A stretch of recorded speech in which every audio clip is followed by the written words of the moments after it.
అందరికీ నమస్కారం. పత్రిజీ ధ్యాన మహాయాగం ప్రత్యేక కార్యక్రమానికి అందరికీ స్వాగతం, సుస్వాగతం. బ్రహ్మర్షి పితామహ పత్రిజీ దివ్య ఆశీస్సులతో స్వర్ణమాల పత్రి మేడం మార్గదర్శకత్వంలో డిసెంబర్ 21 నుండి 31 వరకు కైలాసపూర్లో పత్రిజీ ధ్యాన మహాయాగం జరుగుతూ ఉంది.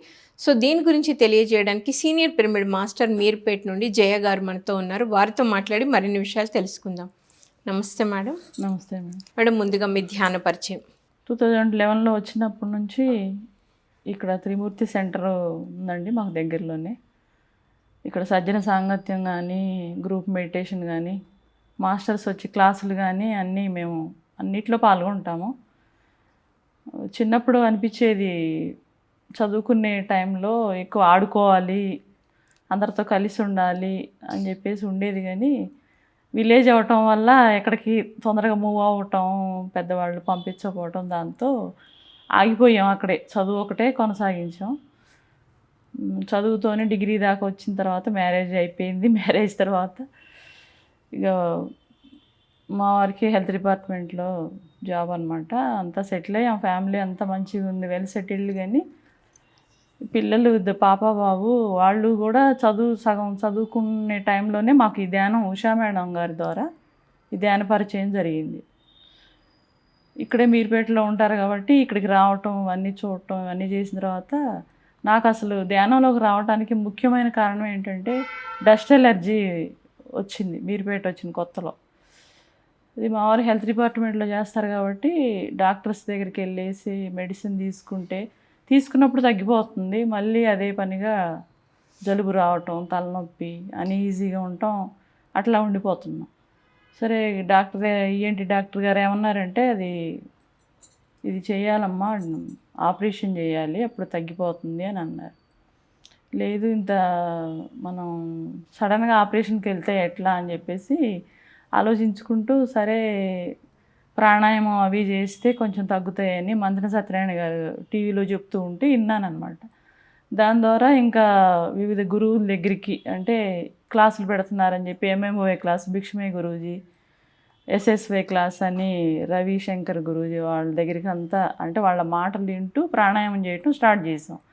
తర్వాత అది చేసినప్పుడు బాగుంటుంది, ఆ జనంలో ఉన్నప్పుడు బాగుంటుంది, మళ్ళీ ఇంట్లోకి వెళ్ళగానే మళ్ళీ అదే తలనొప్పి, అదే జలుబు అట్లా వస్తుంది.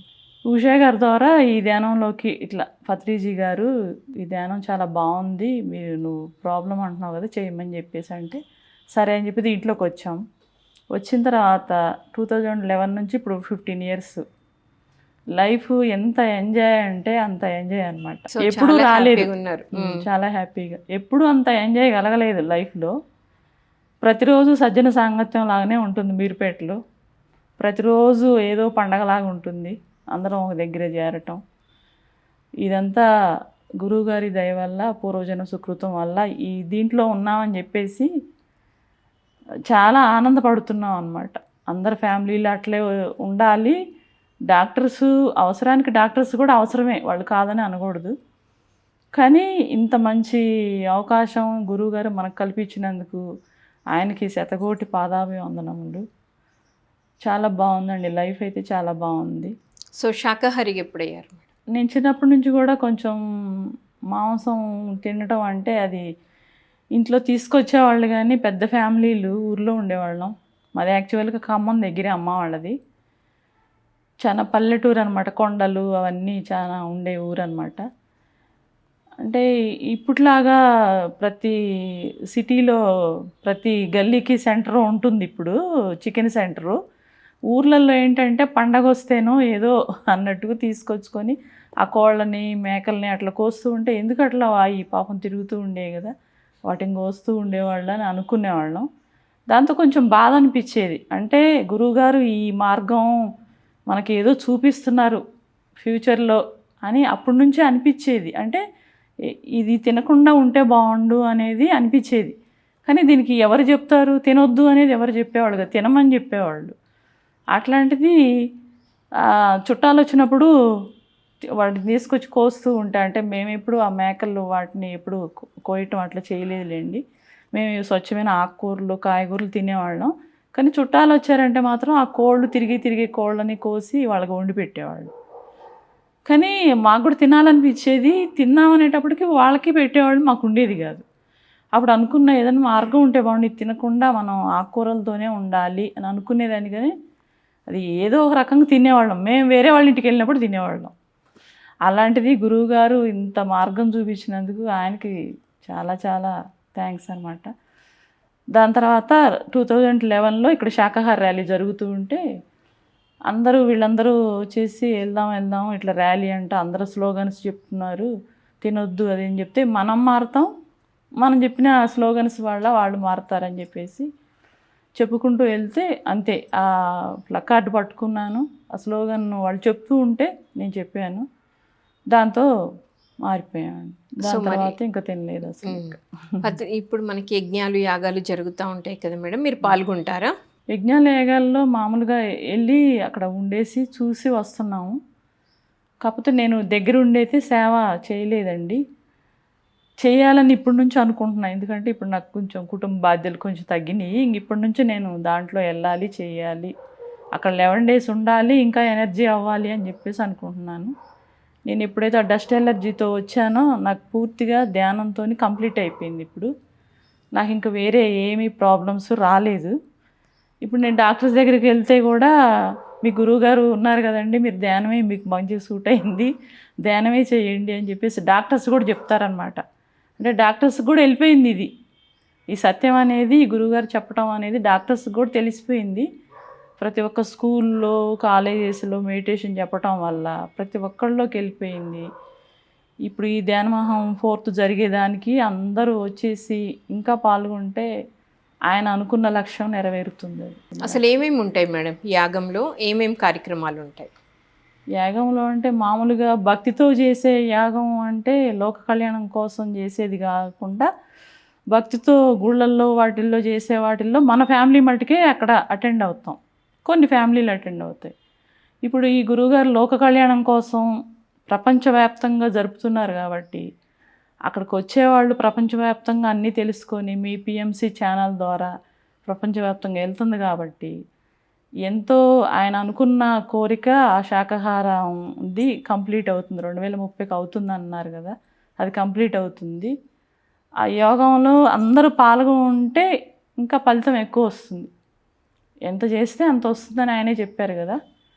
ప్రతి ఒక్కళ్ళకి కూడా ఆ ఎనర్జీ పాస్ అవుతుంది. సో భోజనం అంతా ఎలా ఉంటుంది? భోజనం కూడా చాలా, అసలు మనం ఇంట్లో 4 కూరలు వండుకొని తినేదానికంటే అక్కడ ఒక కూర వేసుకొని చట్నీ వేసుకొని తిన్నా కానీ అది అద్భుతంగా ఉంటుంది, చాలా బాగుంటుందండి. మేమందరం బంధువులతోని ఫ్రెండ్స్తోని అక్కడికి వస్తాం కాబట్టి చాలా బాగుందని అందరూ చెప్పుకుంటారు. అందరికీ ఫోన్ల ద్వారా అన్ని వాట్సాప్లకు పెట్టేసి మేము కూడా ప్రచారం చేస్తున్నాం. పిఎంసి ఛానల్ ఉంది కాబట్టి ఇంకా ప్రపంచవ్యాప్తంగా వెళ్ళిపోయింది. సో వసతి అంతా ఎలా ఉంటుంది? మామూలుగా ఫ్రీ అకామిడేషన్ బాగుంది, పే అకామిడేషన్ బాగుంది, వచ్చేవాళ్ళకి కూడా చాలా చాలా బాగుంది. మీరు అందరూ ఈ పిఎంసి ఛానల్ చూసి మా మాటలు వినేసి అందరూ రాగలరని చెప్పేసి అనుకుంటున్నాము. వస్తారు, ఇంకా ఈసారి ఎక్కువ మంది వస్తారని. మీరు మరి ఎప్పుడైనా 2-3 రోజులు ఉండి ఇంటికి వచ్చినప్పుడు అదే టైంకి కూర్చొని ధ్యానం చేసుకునే వాళ్ళ మేడం? ధ్యానం ఎప్పుడైతే మేము ధ్యానంలోకి వచ్చామో ఆ టైం షెడ్యూల్ మేము పెట్టుకున్నాం కాబట్టి ఆ షెడ్యూల్ కల్లా మేము కూర్చుంటాం. ఆటోమేటిక్ కళ్ళు మూతలు వచ్చేస్తాయి అన్నమాట. ధ్యానం చేయాలి అని మాకు మైండ్లో చెప్తుంది.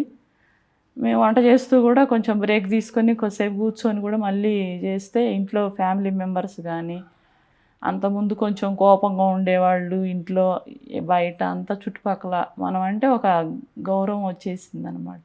సో ఈసారి మీరు 11 రోజులు ఉంటున్నారు కదా మేడం, ఉండాలనే అనుకుంటున్నాను. సో ఏమైనా సేవ చేద్దాం అనుకుంటున్నారా? చేద్దాం అనుకుంటున్నాను. ఏం సేవ చేద్దాం అనుకుంటున్నారు? ఏదైనా అక్కడ ఊడ్చే దగ్గర నుంచి బాత్రూముల వరకు కూడా ఏదైనా చేయొచ్చు మేడం. ఏం అవకాశం వస్తే అది చేయాలనే ఉంది. మనకి ఏ అవకాశం గురువుగారు ఇస్తే అది చేయాలా, వినియోగించుకోవాలనే ఉంది. ముందు ముందు కూడా అసలు అక్కడికి ఆ 11 రోజులు మిస్ అవ్వకుండా అక్కడే ఉండాలని నేను సంకల్పం చేసుకుంటున్నాను, ఉంటానని అనుకుంటున్నా. మరి అక్కడ ఎవరైనా పిరమిడ్స్ కొనుక్కోవాలనుకున్నా, బుక్స్ కొనుక్కోవాలనుకున్నా అమ్ముతారా మేడం ధ్యాన మహాయాగంలో? అమ్ముతారు మేడం, అమ్ముతారు. మనకు అందరు తెలిసిన వాళ్ళ సెంటర్స్ పెట్టుకుంటున్నారు, వాళ్ళ ద్వారా మనం అందరికి చెప్తున్నాం పలానా షాప్లో పలానా బుక్స్ దొరుకుతాయి అది ఇది అని చెప్తున్నాము. మేము కూడా కొన్ని బుక్స్ తెచ్చుకొని ఇంట్లో పెట్టుకొని చదువుకుంటుంటాం. ఇవన్నీ చేస్తూ ఉంటాం. నేను ఈ ధ్యానంలోకి వచ్చిన తర్వాతనే మా ఊర్లో, అమ్మ వాళ్ళ ఊర్లో నేను జంట పిరమిడ్లు కట్టించాను మేడం. ఓకే. అంటే అమ్మ వాళ్ళ ఊరికి ఎప్పుడు వెళ్ళాలన్నా కానీ ఈ వెళ్ళాలి, అమ్మ నాన్న ఉన్న రోజులు వెళ్ళాలి, ఆ ఊర్లో ఉండాలి అని అనిపించేది. అంటే పెద్ద ఫ్యామిలీ అయిపోయిన తర్వాత మళ్ళీ మనం మ్యారేజ్ అయ్యి యూత్లకు వచ్చిన తర్వాత వెళ్ళాలి అంటే ఏదో ఒకటి ఉండాలి అక్కడ, మనకి ఒక పని కల్పించాలా అనేది గురువుగారు మనకి చెప్పారు. ప్రతి ఊర్లో కట్టించవచ్చు, ప్రతి సెంటర్ నడిపించవచ్చు అని చెప్పారు. కాబట్టి నాకు కూడా ఒక ఆలోచన వచ్చి మా వారిని అడిగాను అనమాట, ఊర్లో పిరమిడ్ కట్టించాలనుకుంటున్నాను అంటే, మా ఇంటిపైనే 3 బిల్డింగుల పైనే కట్టించాలనుకున్నా. కానీ అంత హైట్ వెళ్ళి కాళ్ళ నొప్పులతో చాలామంది ఎక్కుతారో లేదో, ఊర్లో అయితే పబ్లిక్ పిరమిడ్ కట్టించవచ్చు అని మన అందరినీ ఇక్కడ సహకారం మీర్పేట సెంటర్ నుంచి రాములు గారు, సువర్ణ అందరు ఇక్కడ పిరమిడ్ మాస్టర్స్తోని సహకారం తీసుకొని అక్కడ కాస్మిక్ వ్యాలీ 6 కిలోమీటర్స్ మా ఊరు అందనాలపాడు అనే ఒక విలేజ్ అనమాట. పిండిపోవులు అనే కాస్మిక్ వ్యాలీకి 6 కిలోమీటర్స్. అక్కడ కూడా వెళ్ళి చూసి ఆ ప్రకృతి అదంతా చూసి మా ఊరు కూడా అలానే ఉంటుందని చెప్పేసి ఆంజనేయ స్వామి గుడి వెనకాలన్నమాట 2 జంట పిరమిడ్లు హనుమంతరావు గారు, పాలవంచ హనుమంతరావు గారు, ఖమ్మం శైలజ మేడం ద్వారా నేను అక్కడ సంకల్పం చేయించి పిరమిడ్ కట్టించాను మేడం. పిరమిడ్ పేరేంటి మేడం? అది సీతారామ మెర్కాబా పిరమిడ్. ఓకే. అది కట్టకముందు నాకు కల్లో వచ్చేసి నువ్వు అక్కడ పిరమిడ్ కట్టాలి కట్టాలి అని నన్ను అసలు నిద్ర అనేది రాలేదు మేడం అది కట్టేంత వరకు. అది మా వారిని అడుగుతుంటే మా వారు పూర్తిగా ధ్యానంలోకి రాకపోయినా కానీ ఆయనకి అన్నీ తెలిసి కట్టాలనుకుంటున్నావు, సరే దానికి అందరి అభిప్రాయాలు తెలుసుకొని ఎలా మూవ్ చేయాలి అనేది నువ్వు ఆలోచించుకొని చెప్పు, మనీ ఇస్తాను అని చెప్పేసి అంటే, నేను ఒక 5 లక్షలకి గోల్డ్ వద్దనుకున్నా. గోల్డ్ పెట్టుకుంటే ఏముంటుంది, ఒక పిరమిడ్ కట్టిస్తే లోక కళ్యాణానికి, మన పుట్టిన ఊరికి మనం ఎందుకు వచ్చాం ఈ భూమి మీదకి అనేది వస్తుందని చెప్పి ఆలోచన చేసి నేను బంగారం వద్దని చెప్పేసి అందరి దగ్గర డొనేషన్ కూడా కొంచెం తీసుకున్నాను మేడం. ఊరు వాళ్ళ సహకారంతో అక్కడ ఉన్న ప్రెసిడెంట్ కానీ అన్నయ్యలు కానీ, మా నాన్నగారు 93 ఇయర్స్ బతికారు. మా నాన్నగారు పిరమిడ్ కట్టించి పిరమిడ్ ఓపెనింగ్ అయిపోయిన తర్వాత లాస్ట్ మార్చిలో బాడీ వికెట్ చేశారు నాన్నగారికి ఊరికి అన్నీ తీసుకొచ్చారనమాట. కరెంటు కానీ ఆ ఊరు ఏర్పడటానికి మా నాన్నగారు ప్రయత్నం చేశారు. దాంట్లో నేను మా నాన్నగారు ఆ ఆశయాలు, గురువుగారి ఆశయాలు నెరవేర్చడం కోసం నేను పిరమిడ్ కట్టించాను. అది నాన్నగారు కట్టించారని అనుకుంటున్నాను, ఆయన ద్వారానే నేను వచ్చాను. కాబట్టి అది చేయగలిగినందుకు నాకు చాలా హ్యాపీగా, లైఫ్లో నేను ఒక గోల్కి వచ్చాను అనేది నాకు ఇప్పటికీ మనసులో చాలా హ్యాపీ అనిపించింది మేడం. సో చివరిగా మరి పత్రిజీ ధ్యాన మహాయాగం గురించి చెప్పాలి అంటే మీరు ఏం చెప్తారు మేడం? అది ఇక్కడ మనకి ఇప్పుడు మీర్పేట కానీ హైదరాబాద్కి కానీ ఇంత దగ్గరలో ఉంది, ప్రపంచవ్యాప్తంగా మనకి అందరూ ఇక్కడికే వస్తున్నారు.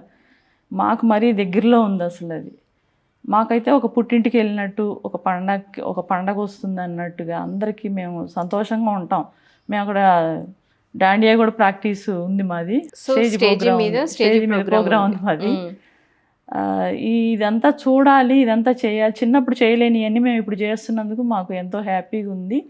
ఈ హ్యాపీని 10 మంది పంచుకోవాలి.